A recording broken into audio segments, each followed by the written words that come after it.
UPSC current affairs 5 दिसंबर 2023। इसमें आज का करंट अफेयर्स क्या क्या है इसके बारे में थोड़ा चर्चा कर लिया जाए। आज है सूचकांक, लाल सागर भारतीय नौसेना दिवस, राज्य फंडिंग बहस, पारदर्शी चुनाव के लिए एक रास्ता और राष्ट्रीय मानवाधिकार आयोग NHRC, कृषि को आर्थिक रूप से व्यवहार बनाना, कृषि को आर्थिक रूप से व्यवहार बनाने के लिए नीतिगत विकल्प। तो आइए एक एक करके सबके बारे में चर्चा कर लिया जाए। एक प्रश्न के ऊपर भी थोड़ा सा गौर कर दिया जाए। सीमा प्रबंधन विभाग निम्नलिखित केंद्रीय मंत्रालयों में से किस एक विभाग का है? रक्षा मंत्रालय, गृह मंत्रालय, पोत परिवहन सड़क परिवहन और राजमार्ग मंत्रालय, और घ है पर्यावरण एवं वन मंत्रालय। इसका हल है ख।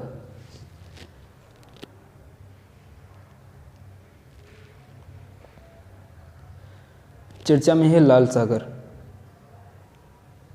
लाल सागर चर्चा में क्यों है आइए जानते हैं। यह अफ्रीका और एशिया महाद्वीप के बीच हिंद महासागर का एक अर्ध संलग्न प्रदेश या विस्तार है। यह दुनिया के सबसे गर्म समुद्रों में से एक है। यह अदन की खाड़ी और बाब अल मंडेब के संकीर्ण जल डमरू मध्य के माध्यम से दक्षिण में अरब सागर और हिंद महासागर से जुड़ा हुआ है। लाल सागर का उत्तरी भाग सिनाई प्रायद्वीप का द्वारा अकाबा की खाड़ी और स्वेज की खाड़ी में विभाजित है, जहां यह प्रसिद्ध स्वेज नहर के माध्यम से भूमध्य सागर से जुड़ा हुआ है। आइए सीमावर्ती देश देख लेते हैं इसका। यमन और सऊदी अरब पूर्व में लाल सागर की सीमा बनाते हैं। यह उत्तर और पश्चिमी मिस्र और पश्चिमी सूडान, इरिट्रिया और जिबूती से घिरा हुआ है। इस समुद्र का सतह क्षेत्र लगभग 4,38,000 किलोमीटर स्क्वायर है और लंबाई में लगभग 2,250 किलोमीटर है। समुद्र की अधिकतम चौड़ाई 355 किलोमीटर है और समुद्र का सबसे गहरा बिंदु केंद्रीय सुकिन गर्त में है और 3,040 मीटर का एक कहलाता है, जिसमें समुद्र की अनुमानित गहराई औसतन 490 मीटर है।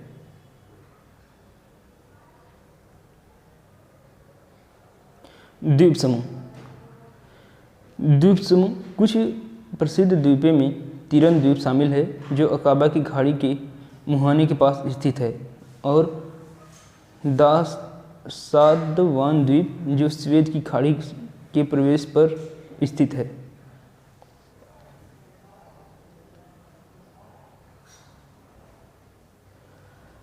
अब दूसरा जो न्यूज़ है उसके बारे में थोड़ा चर्चा कर लेते हैं। आज है यानी कल था भारतीय नौसेना दिवस। इसका संदर्भ जान लेते हैं। 1971 में भारत पाकिस्तान युद्ध के दौरान ऑपरेशन ट्राइडेंट में भारतीय नौसेना के जवाबी हमले का सम्मान करने के लिए हर साल 4 दिसंबर को भारतीय नौसेना दिवस मनाया जाता है। करीबन भारतीय नौसेना की स्थापना 1612 में ईस्ट इंडिया कंपनी द्वारा की गई थी।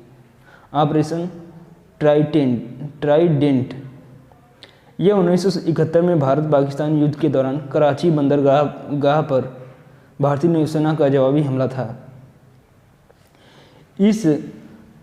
भारत ने इस ऑपरेशन के दौरान पहली बार एंटी-शिप मिसाइल का प्रयोग किया था और पाकिस्तान विध्वंसक जहाज PNS खैबार को तबाह कर दिया।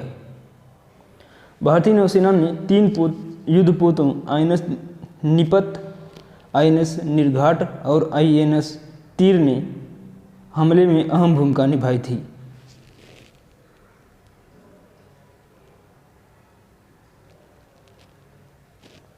अब जान लेते हैं थोड़ा सा भारतीय नौसेना के बारे में। इसका नेतृत्व भारत के राष्ट्रपति इसके सर्वोच्च कमांडर के रूप में करते हैं। भारतीय नौसेना का आदर्श वाक्य है सैम नो वरुणः, यानी सम नो वरुणः। इसका अर्थ है कि पानी के देवता वरुण हमारे लिए शुभ होना चाहिए। भारतीय नौसेना के कुछ शुरुआती अभियानों में 1961 में पुर्तगाल से गोवा को मुक्त कराने में इसका योगदान शामिल है। नौसेना परमाणु संचालित बैलिस्टिक मिसाइल पनडुब्बी INS अरिहंत और कुछ अन्य जहाज़ों के निर्माण के साथ एक सराहनीय बल के रूप में विकसित हुई है।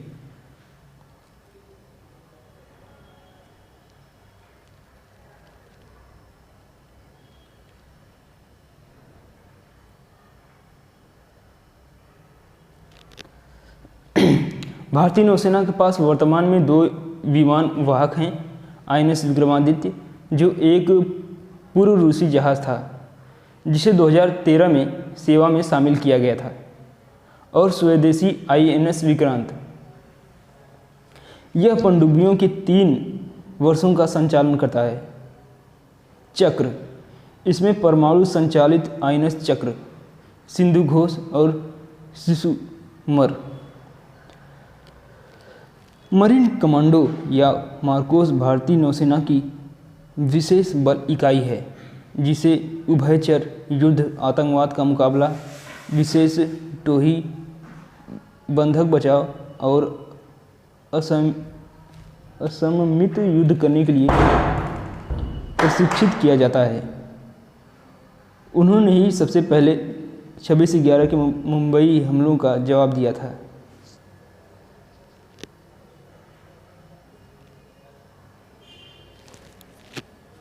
अब तीसरा न्यूज है राज्य फंडिंग बहस, पारदर्शी चुनावों के लिए एक रास्ता। संदर्भ, भारत के मुख्य न्यायाधीश की अध्यक्षता वाली एक संविधान पीठ ने हाल ही में अपनी सुनवाई पूरी की है जो चुनावी बॉन्ड योजना की वैधता को चुनौती देती है।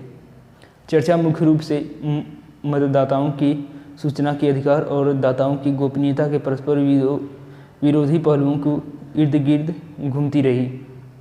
इन कार्यवाहियों में मुख्य चिंता चुनाव फंडिंग में पारदर्शिता की आवश्यकता है।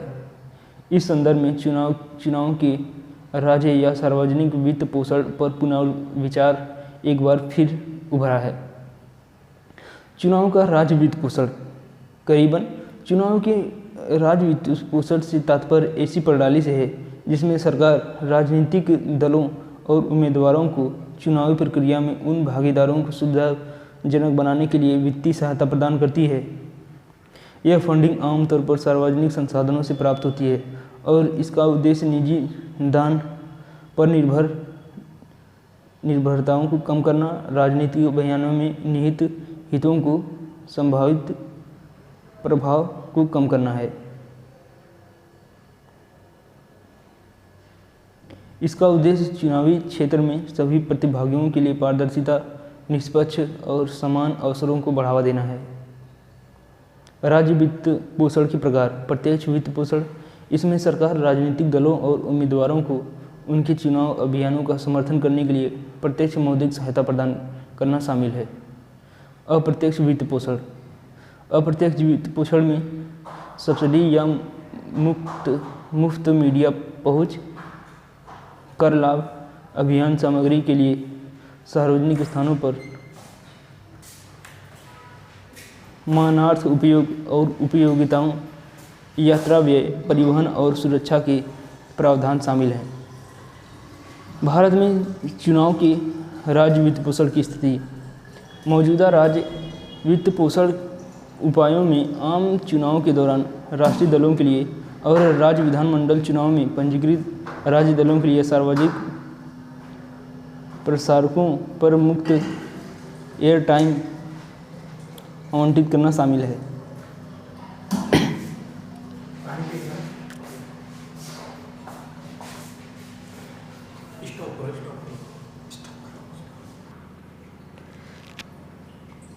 भारत में अप्रत्यक्ष राज्य वित्त पोषण का एक अन्य रूप यह है कि पंजीकृत राजनीतिक दलों को आयकर का भुगतान करने से छूट दी गई है, जैसा कि IT अधिनियम की धारा 13A में निर्धारित है।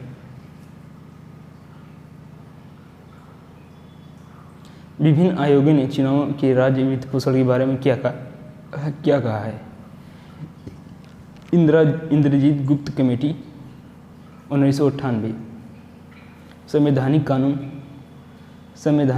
कानूनी और सार्वजनिक हित के कारणों में चुनाव के राज्य वित्त पोषण का समर्थन किया।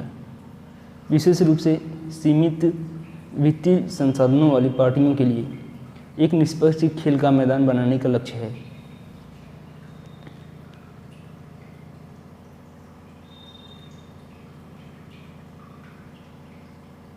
भारत का विधि आयोग 1999 निष्कर्ष निकाला कि कुल राज्य वित्त पोषण वांछनीय है, बशर्ते राजनीतिक दल अन्य स्रोतों से धन लेने से बचें। राज्य के वित्त पोषण का प्रयास करने से पहले राजनीतिक दलों के लिए एक नियामक ढांचे की आवश्यकता पर जोर दिया। वित्तीय प्रशासनिक सुधार आयोग 2008 चुनाव खर्चों के अवैध और अनावश्यक वित्त पोषण को रोकने के लिए आंशिक राज्य वित्त पोषण की वकालत की। शासन में नैतिकता के मुद्दों को संबोधित किया और अनुचित वित्तीय प्रभाव को कम करने के उपायों की सिफारिश की।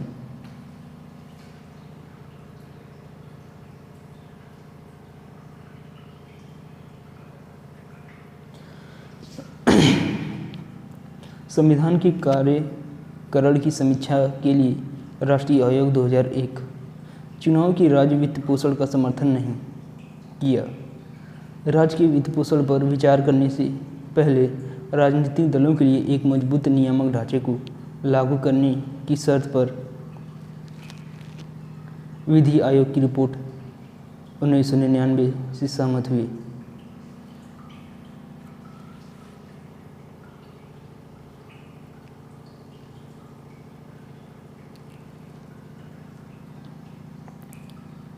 भारत में चुनाव के लिए राज्य वित्त पोषण के पक्ष में तर्क। खेल के मैदान को समतल करना। राज्य के वित्त पोषण का उद्देश्य राजनीति में धन के प्रभाव को कम करना है। एक अधिक स्तर का खेल मैदान बनाना जहां राजनीतिक दलों वित्तीय संसाधनों के बजाय विचारों और नीतियों के आधार पर प्रतिस्पर्धा कर सकते हैं। राज्य वित्त पोषण संभावित उम्मीदवारों के लिए वित्तीय बाधाओं को दूर करके अधिक व्यक्तियों को राजनीति में भाग लेने के लिए प्रोत्साहित कर सकता है, जिसके पास व्यक्तिगत धन या महत्वपूर्ण निजी धन तक पहुंच नहीं हो सकती है।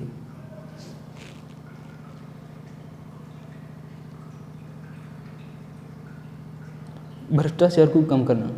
सार्वजनिक धन प्रदान करके निजी दान पर निर्भरता को कम करने भ्रष्ट प्रथाओं की गुंजाइश को कम करने और राजनीति में निहित स्वार्थों के प्रभाव को कम करने की क्षमता है। राज्य का वित्त पोषण राजनीतिक वित्त पोषण में अधिक पारदर्शिता में योगदान कर सकता है, क्योंकि सार्वजनिक धन नियमों और जांच के अधीन है, जो राजनीतिक अभियानों के वित्तीय पहलुओं में स्पष्ट अंतर्दृष्टि प्रदान करते हैं। निष्पक्ष प्रतिस्पर्धा को बढ़ावा देना। राज्य का वित्त पोषण कुछ पार्टियों या उम्मीदवारों को केवल उनके वित्तीय संसाधनों के आधार पर अनुचित लाभ प्रदान करने से रोककर निष्पक्ष प्रतिस्पर्धा को बढ़ावा दे सकता है। निजी दाताओं पर निर्भरता कम होने से निर्वाचित प्रतिनिधियों के लिए अधिक स्वतंत्रता हो सकती है, जिससे उन्हें प्रमुख दाताओं के हितों को पूरा करने की बजाय सार्वजनिक हितों पर ध्यान केंद्रित करने की अनुमति मिलती है।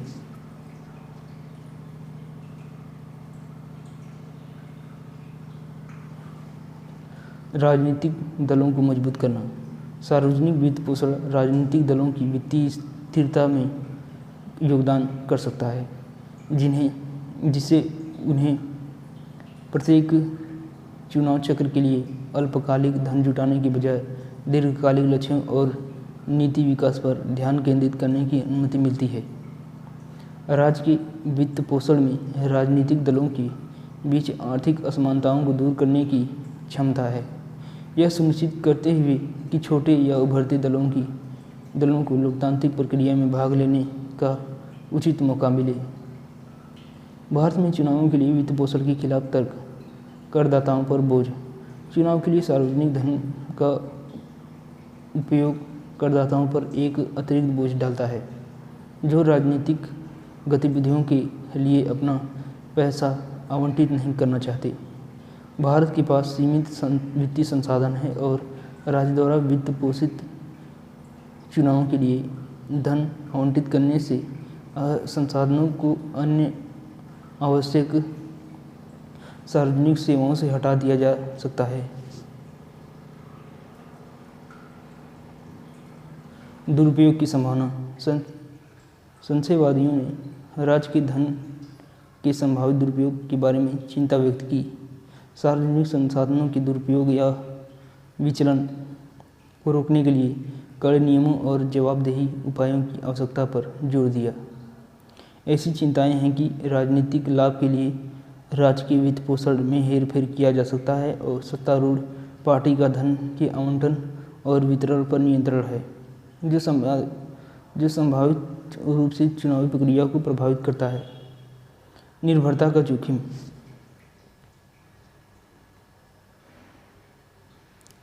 राज्य के वित्त पोषण से राजनीतिक दल सार्वजनिक धन पर अत्यधिक निर्भर हो सकते हैं, संभावित रूप से वित्तीय स्वतंत्रता और धन जुटाने में नवाचार का दम घोट सकते हैं। विरोधियों का तर्क है कि राज्य के वित्त पोषण से राजनीतिक दलों को जमीनी स्तर पर धन जुटाने और स्थानीय स्तर पर अपने निर्वाचन क्षेत्रों से जुड़ने के लिए प्रोत्साहन कम हो सकता है। कार्यान्वयन में चुनौतियाँ। आलोचक राज्य के वित्त पोषण को लागू करने में व्यावहारिक चुनौतियों पर प्रकाश डालते हैं, जैसे पात्रता मानदंड निर्धारित करना, समान रूप से धन वितरित करना और प्रभावी निगरानी तंत्र स्थापित करना। कुछ लोगों का तर्क है कि निजी वित्त पोषण की तुलना में राज्य वित्त पोषित पहल में दक्षता और जवाबदेही की कमी हो सकती है, क्योंकि सार्वजनिक संस्थान उतने उत्तरदायी या पारदर्शी नहीं हो सकते। आगे का रास्ता। व्यापक कानूनी सुधार। राजनीतिक दल के वित्त, चुनाव व्यय और धन के स्रोतों को विनियमित करने के लिए व्यापक कानूनी सुधार को लागू और कार्यान्वित करें। इसमें मौजूदा कानूनों की समीक्षा और उन्हें मजबूत करना या खामियों को दूर करने के लिए नया कानून पेश करना शामिल हो सकता है। चुनावी फंडिंग सुधारों की आवश्यकता पर क्रॉस पार्टी आम सहमति को प्रोत्साहित करना। राजनीतिक दलों के वित्त पोषण में पारदर्शिता। राजनीतिक दलों को चंदा लेने वालों और प्राप्त राशि के वितरण सहित फंडिंग के सभी स्रोतों का खुलासा करने का आदेश दिया गया है। सुनिश्चित करें कि यह जानकारी जनता के लिए आसानी से सुलभ है और यह नियमित रूप से अपडेट की जाती है। बड़े कॉर्पोरेट योगदान के प्रभाव को कम करने के लिए राजनीतिक दलों को दान की जा सकने वाली राशि पर एक ऊपरी सीमा लागू करें। स्वतंत्र चुनावी निगरानी अभियान वित्त कानूनों के अनुपालन और निगरानी को लागू करने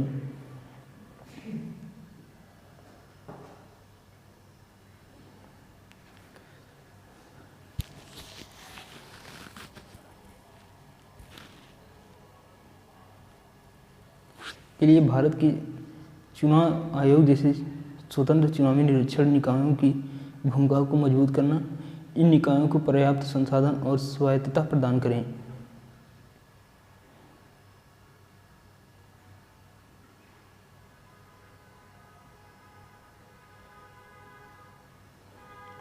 लेखा परीक्षा और जवाबदेही राजनीतिक दलों के वित्तीय खातों की जांच के लिए एक मजबूत लेखा परीक्षा तंत्र स्थापित करना, उनमें उनकी आय, व्यय और कानूनी प्रावधानों के अनुपालन पर नियमित ऑडिट शामिल करना है। अवैध फंडिंग प्रथाओं के ज्ञान वाले व्यक्तियों को प्रतिशोध के डर से बिना आगे आने के लिए प्रोत्साहित करने के लिए मजबूत विसल ब्लोअर संरक्षण लागू करें। चुनाव फंडिंग में पारदर्शिता बढ़ाने के लिए प्रौद्योगिकी का लाभ उठाएं। वित्तीय लेन देन को रिकॉर्ड और प्रकट करने के लिए ब्लॉकचेन या अन्य सुरक्षित डिजिटल प्लेटफॉर्मों का अन्वेषण करें। एक अपरिवर्तनीय और सुलभ रिकॉर्ड सुनिश्चित करें। सर्वोत्तम प्रथाओं से सीखें। आज के लिए इतना ही रहने देते हैं। Thank you.